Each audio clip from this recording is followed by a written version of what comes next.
Making the headlines tonight. Prime Minister Hun Sen has established the Samdech Tekcho Fund for Mine Action to receive donations from philanthropists towards mine-clearing efforts in Cambodia. Deputy Prime Minister Prak Sokhonn and Chinese Foreign Minister Wang Yi held a meeting in Myanmar to discuss bilateral relations and cooperation in many fields, including the Belt and Road Initiative. Video released on Sunday showed 8 police officers in Ohio were involved in a shooting that killed an unarmed black man whose body was found with some 60 gunshot wounds.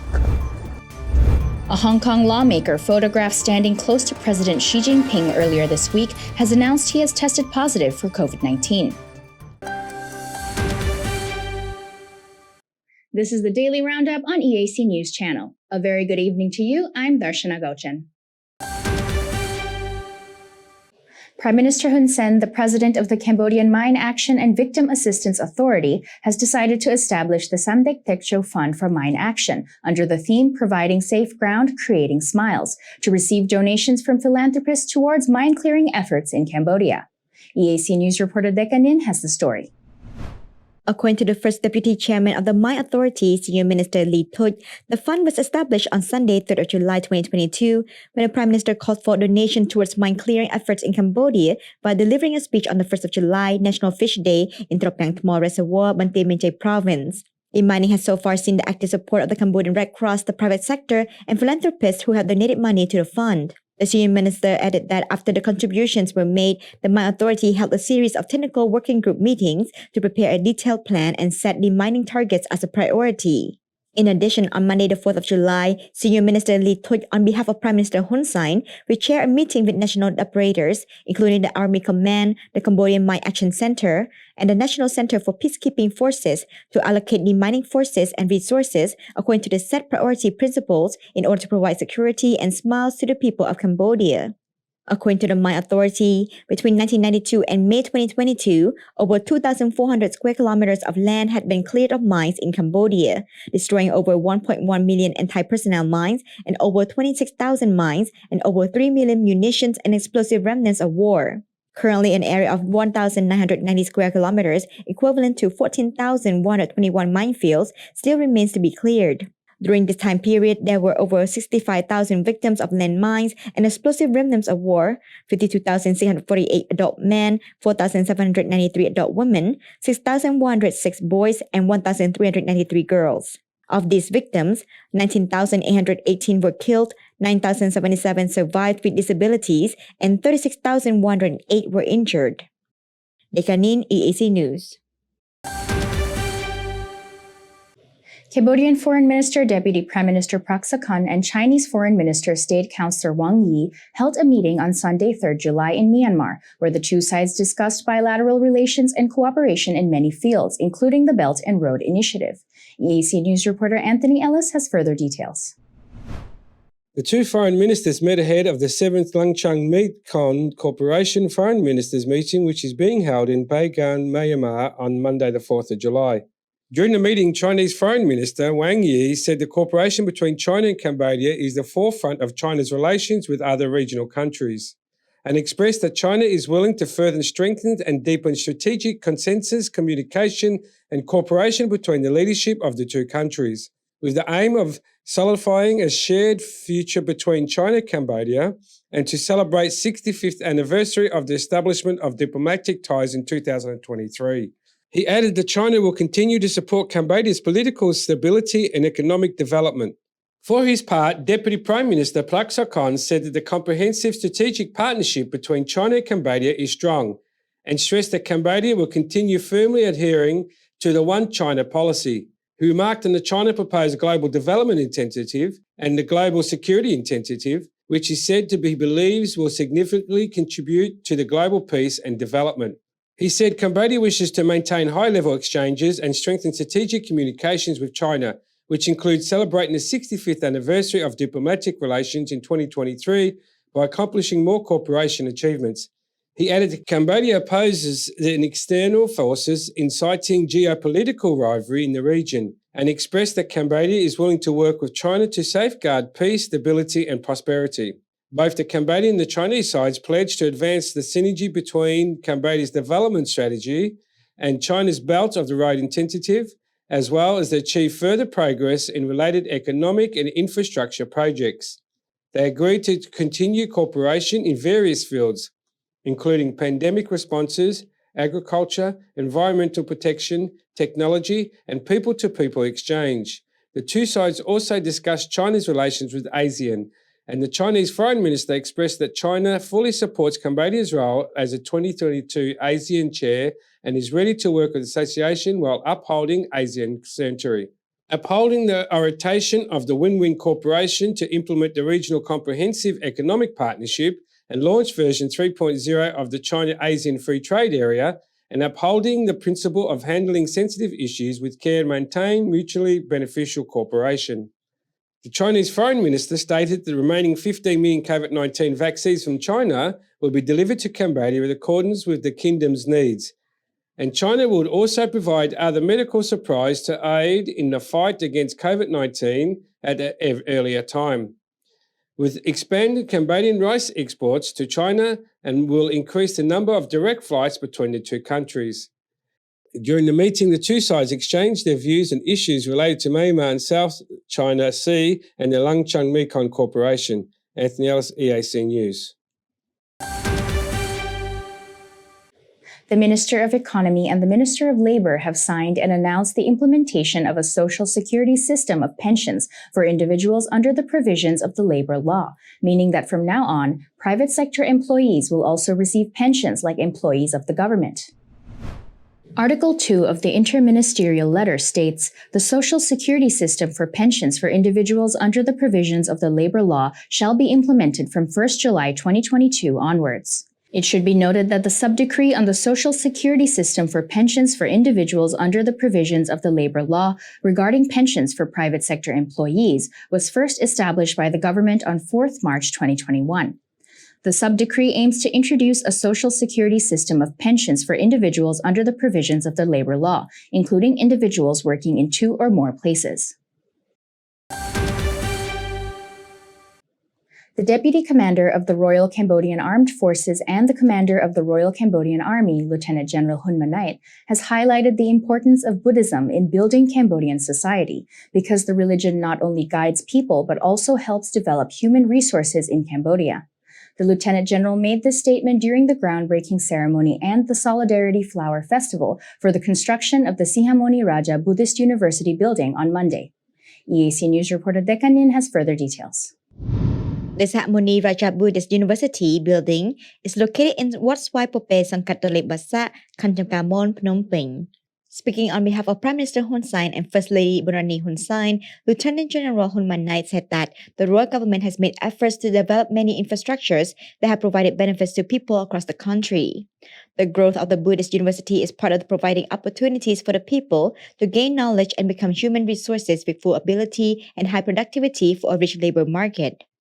This is in line with Cambodia's aim to strengthen and expand its economic potential towards an industrial and technological economy with high demand for human resources with technical skills. He added that the strengthening of Buddhism in Cambodia is not only about religion, but also about strengthening and training human resources with moral and virtuous abilities. He said, Buddhism is the basis for educating people to do good deeds, and what is important is to focus on strengthening the will, virtue, morality, respect for the law, and understanding of culture and the history of the nation to the children who are students so that they become good friends, good children, and good citizens for society, especially true in the context of technological progress like in the present day. While providing many positive points, technological progress also brings some negative points, such as the problem of false information and other crimes on the internet. The Sihamoni Raja Buddhist University opened in December 2004 as a Buddhist academy and evolved into a bigger Buddhist university in July 2007. The university trains Buddhist students at all levels, and tens of thousands of undergraduates and postgraduates can receive their degree as well as gain the intellectual and human capital necessary for social development in both the Buddhist religion and empire.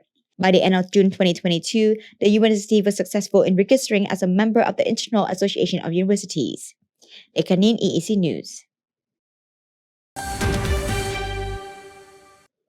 The new temple in Slang Pagoda in Takeo Province, dedicated to First Lady Bunrani Hun Sen's mother, has been completed and will be named Priya Vihir Morokot Bun Sieng Li. EAC News reporter Dekanin has more. The new temple in Slang Pagoda, located in Slang Village, Kokprit Commune, Giriwong District, Takao Province, is 12 meters wide with a length of 37 meters and a height of 33 meters and was built with a total budget of $1.25 million. The boundary burial ceremony will be celebrated for 4 nights and 5 days from Friday 1st of July to Tuesday 5th of July 2022. The religious ceremony is led by the Venerable Lam Heng, the first deputy priest.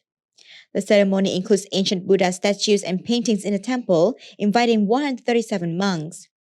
Slang Pagoda is one of the oldest pagodas in Giriwong District of Takao Province. According to ancient inscriptions and artifacts, the pagoda was built in the late 16th century AD 1622 and is over 300 years old. The reason that this pagoda is called Slang is because it was built atop Phnom Jingchok mountain, which is rich in big slang trees, so the chief inspector and the elders who founded the pagoda agreed upon the name Slang. It should be noted that the inauguration ceremony of Rev. Hiemon Katbun Singh Lee in Slang Pagoda, to be handed over to the monks on the 5th of July, has been presided over by the Deputy Commander-in-Chief of the Royal Cambodian Armed Forces and the Commander of the Royal Cambodian Army, Lieutenant General Hun Man Nait. Dekanin, EAC News.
If it's happening and you need to know about it, you'll get it all right here.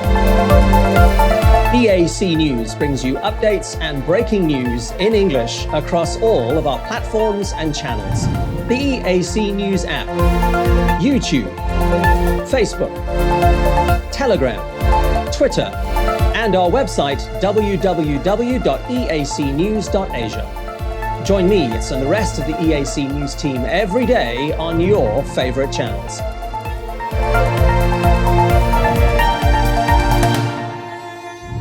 EAC News, Cambodia made clear.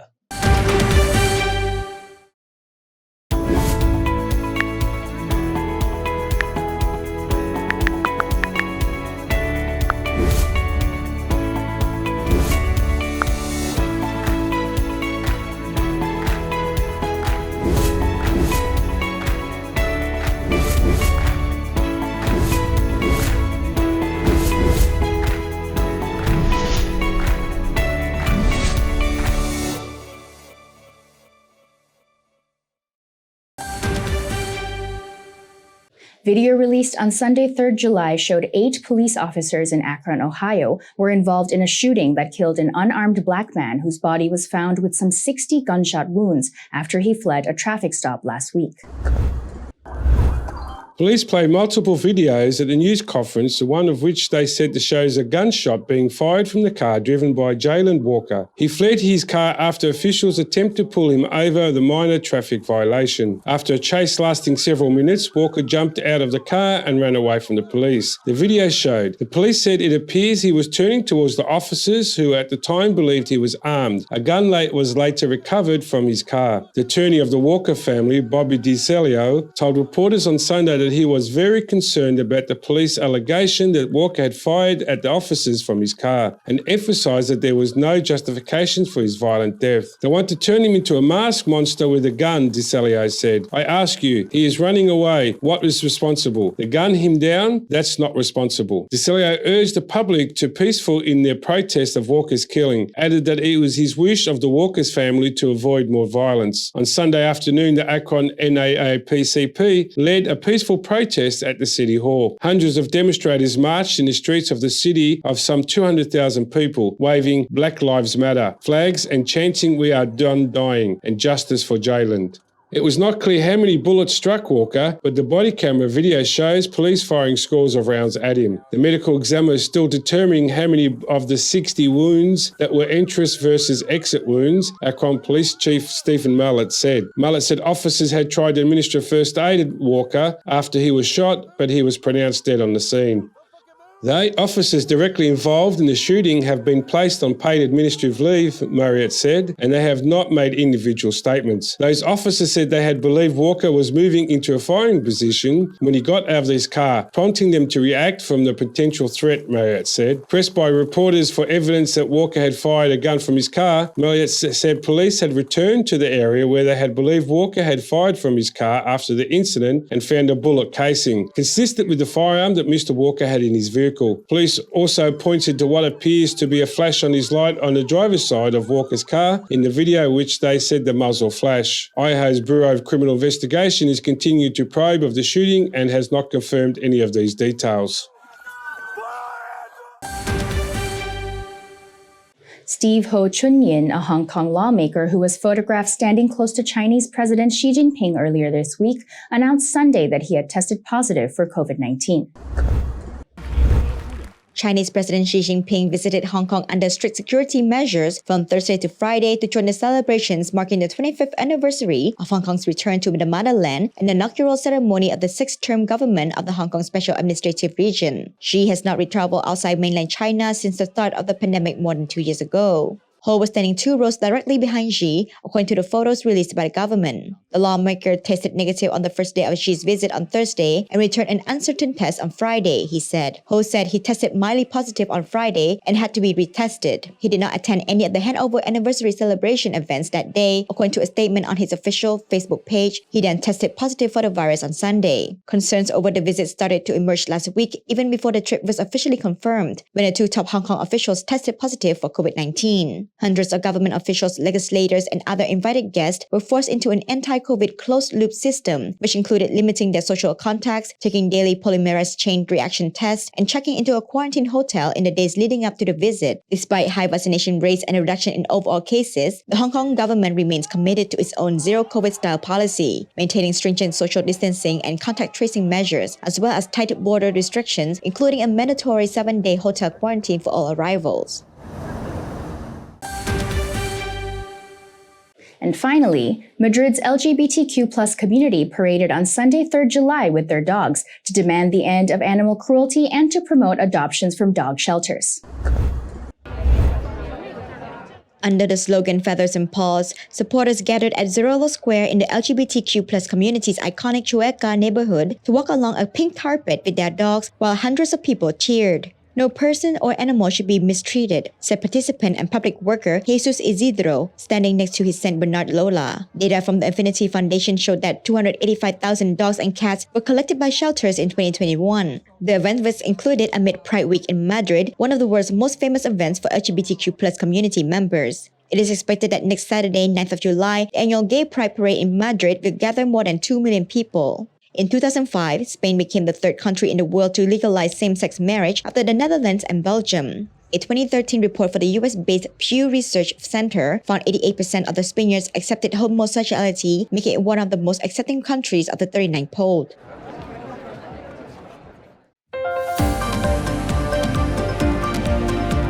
Thank you for watching the Daily Roundup on EAC News Channel. For more breaking news and updates, you can check out our website, eacnews.asia, or search EAC News on Telegram, Smart TV, or at your favorite app store. More from the EAC News team tomorrow night at 8 p.m. We will see you then.